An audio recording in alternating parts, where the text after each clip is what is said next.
আসসালামু আলাইকুম ওয়া রাহমাতুল্লাহ। প্রিয় দর্শক, ছোট্ট একটি দুরূদ রয়েছে। সেই দুরূদটি যদি আপনি একবার পাঠ করেন, আল্লাহ তাআলার রহমতের ৭০ জন ফেরেশতা ১০০০ দিন পর্যন্ত আপনার আমলনামায় নেকি লিখতেই থাকবে। সুবহানাল্লাহ। প্রিয় দর্শক, এমন একটি দামি দুরূদের কথা নবী সাল্লাল্লাহু আলাইহি ওয়াসাল্লাম হাদিসের মধ্যে বলেছেন। তাই চলুন আজকের ভিডিওটি সম্পূর্ণ দেখে আমরা এই দুরূদটি শিখে নেই, যেন পরবর্তীতে আমরা প্রত্যেক ফরজ সালাতের পর এই দুরূদটি পাঠ করতে পারি। তো চলুন প্রিয় দর্শক, আজকের ভিডিওতে দুইটি পার্ট আলোচনা করব। প্রথম পার্টে আলোচনা করব আল্লাহ ও তার রাসূল দুরূদের সম্পর্কে কি বলেছেন, ও দ্বিতীয় পার্টে আলোচনা করব কোন দুরূদ একবার পাঠ করলে রহমতের ৭০ জন ফেরেশতা ১০০০ দিন পর্যন্ত নেকি লিখতেই থাকে। তাহলে চলুন আমরা সর্বপ্রথমে জেনে নেই দুরূদ পাঠের বিশেষ ফজিলত সম্পর্কে মহান রব্বুল আলামিন কি বলেছেন। প্রিয় নবী সাল্লাল্লাহু আলাইহি ওয়াসাল্লামের নাম শুনলে দুরূদ পড়া তার প্রতি ভালোবাসার নিদর্শন। রব্বুল আলামিন রাসূলের প্রতি দুরূদ পাঠের নির্দেশ দিয়ে পবিত্র কোরআনে ইরশাদ করেছেন, নিশ্চয়ই আল্লাহ নবীর প্রতি রহমত নাজিল করেন এবং তার ফেরেশতারাও নবীর জন্য রহমতের দোয়া করে। হে মুমিনরা, তোমরাও নবীর প্রতি রহমতের দোয়া করো এবং তাকে যথাযথভাবে সালাম জানাও। সূরা আহজাব আয়াত নং ৫৬।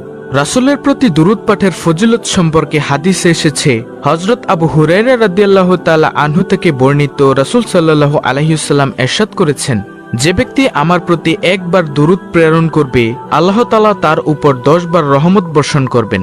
সহিহ মুসলিম শরীফের হাদিস। সুবহানাল্লাহ। অন্য হাদিসে নবী সাল্লাল্লাহু আলাইহি ওয়াসাল্লাম ইরশাদ করেছেন, যে ব্যক্তি আমার প্রতি একবার দুরূদ পাঠ করে, আল্লাহ তাআলা তার প্রতি ১০ বার রহমত বর্ষণ করেন, তার ১০টি পাপ ক্ষমা করে দেন এবং তার জন্য মর্যাদার 10টি স্তর বৃদ্ধি করে দেন। সুবহানাল্লাহ।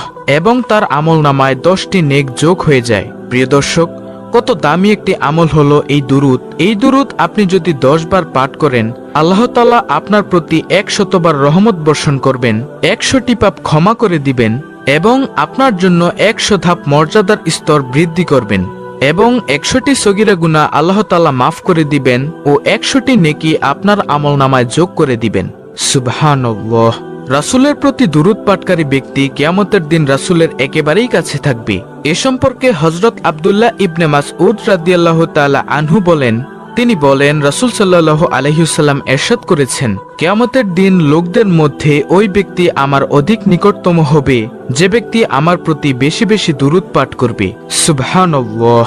প্রিয় দর্শক, একটিবার ভেবে দেখুন, আপনি যদি নবীজির প্রতি বেশি বেশি দুরূদ পাঠ করতে পারেন, তাহলে কিন্তু আপনি হাসরের মাঠে একেবারে নিকটেই হবেন।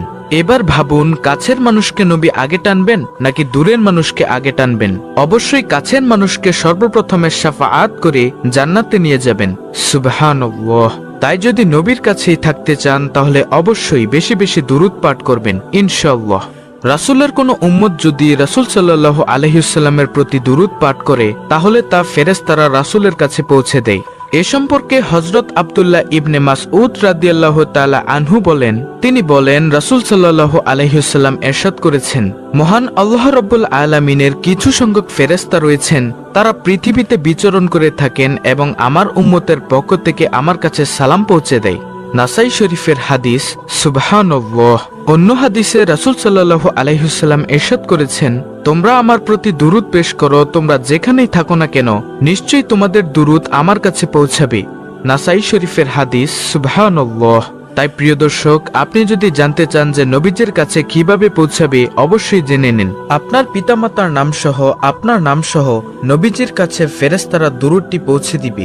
এবার ভাবুন, যদি আপনার পিতামাতা কবরের মধ্যে থাকে, তাহলে কতই ফজিলত পাবে তারা কতটা ধন্য হবে। তারা খুব খুশি হবে যে আপনার কারণে আপনার পিতামাতা কিছু সওয়াবের ভাগীদার হবে। তাই যার পিতামাতা দুনিয়াতে জীবিত ও যার পিতামাতা কবরের মধ্যে মৃত অবস্থায় রয়েছে, তাদের জন্য অবশ্যই বেশি বেশি দুরূদ পাঠ করে দোয়া করবেন। প্রিয় দর্শক, কারো সম্মুখে যদি রাসূলের নাম উচ্চারিত হয়, তার উচিত হবে রাসূলের প্রতি দুরূদ পাঠ করা। এ সম্পর্কে হযরত আবু হুরায়রা রাদিয়াল্লাহু তাআলা আনহু থেকে বর্ণিত, তিনি বলেন, রাসূল সাল্লাল্লাহু আলাইহি ওয়াসাল্লাম বলেছেন, ওই ব্যক্তির নাক ধুলায় মলিন হোক, সে অপমানিত হোক, কারণ তার সম্মুখে যদি আমার নাম উচ্চারণ করা হয়েছে অথচ সে আমার প্রতি দুরূদ পাঠ করেনি। তিরমিজি শরীফ। প্রিয় দর্শক, আমরা অনেক সময় ওয়াজের মধ্যে বা গজলের মধ্যে শুনে থাকি যে নবী মুহাম্মদ সাল্লাল্লাহু আলাইহি ওয়াসাল্লামের নাম নেওয়া হয়, তখন আপনি সাথে সাথে নবীজির নাম শুনলে সাল্লাল্লাহু আলাইহি ওয়াসাল্লাম এই সংক্ষিপ্ত দুরূদটি পড়বেন। হযরত আলী রাদিয়াল্লাহু তাআলা আনহু বলেন, তিনি বলেন রাসূল সাল্লাল্লাহু আলাইহি ওয়াসাল্লাম বলেছেন, ওই ব্যক্তি বড় কৃপণ যার সম্মুখে আমার নাম উচ্চারণ করা হয়েছে অথচ সে আমার প্রতি দুরূদ পাঠ করেনি। তিরমিজি শরীফ। সুবহানাল্লাহ। রাসূলের রওজা মোবারকের কাছে গিয়ে তার প্রতি দুরূদ পাঠ করলে রাসূল সাল্লাল্লাহু আলাইহি ওয়াসাল্লাম তা সরাসরি শুনতে পান। এ সম্পর্কে হযরত আবু হুরায়রা রাদিয়াল্লাহু তাআলা আনহু বলেন, তিনি বলেন রাসূল সাল্লাল্লাহু আলাইহি ওয়াসাল্লাম ইরশাদ করেছেন, যে ব্যক্তি আমার কবরের কাছে এসে আমার প্রতি দুরূদ পাঠ করে আমি তা সরাসরি শুনতে পাই। আর যে ব্যক্তি দূর থেকে আমার কাছে এসে দুরূদ পাঠ করে, অর্থাৎ আমার কাছে আসতে পারে না, সে দুরূদ পাঠ করে, তা আমার কাছে পৌঁছে দেওয়া হয়। কার মাধ্যমে? ফেরেশতাদের মাধ্যমে। ফেরেশতাদের মাধ্যমে নাম ঠিকানা সহ নবীজির কাছে পৌঁছে দেয় এবং নবীজি খুবই খুশি হন। তাই প্রিয় দর্শক, অত্যন্ত দামি একটি আমল হলো এই দুরূদ শরীফ। তাই আমরা সব সময় এই দুরূদের আমল করব ইনশাআল্লাহ। প্রিয় দর্শক, এখন আমরা জানবো সেই দুরূদ সম্পর্কে, যে দুরূদ একবার পাঠ করলে 70 জন ফেরেশতা 1000 দিন পর্যন্ত নেকি লিখতেই থাকবে। সেই দুরূদ সম্পর্কে, সেই দুরূদটি এসেছে তাবরানী শরীফে। সেই দুরূদটি হলো রাসূল সাল্লাল্লাহু আলাইহি ওয়াসাল্লাম বলেন, যে ব্যক্তি বলবে জাযাল্লাহু আন্না মুহাম্মাদান মা হুয়া আহলুহু। সুবহানাল্লাহ। প্রিয় দর্শক, যে ব্যক্তি এই দুরূদটি পাঠ করবে আল্লাহ তাআলার রহমতের 70 জন ফেরেশতা 1000 দিন পর্যন্ত তার আমলনামায় নেকি লিখতেই থাকবে। সুবহানাল্লাহ। প্রিয় দর্শক, আমি দুরূদটি আবারও বলছি, জাযাল্লাহু আন্না মুহাম্মাদান মা হুয়া আহলুহু। আল্লাহু আকবার।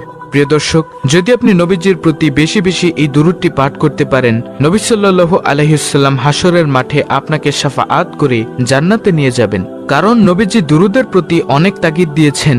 কিছুদিন পূর্বে বাংলাদেশের একজন প্রখ্যাত শায়ক আহমদুল্লাহ বলেছেন, তিনি বলেছেন যে যদি কোনো নবীর উম্মত নামাজ, রোজা, হজ, যাকাত এসব কিছু পালন করে, পর্দা পালন করে, তার পাশাপাশি সে যদি শুধু দুরূদের আমলটি করে, এই দুরূদের আমলটি তাকে হাসরের মাঠে তার জন্য যথেষ্ট হয়ে যাবে।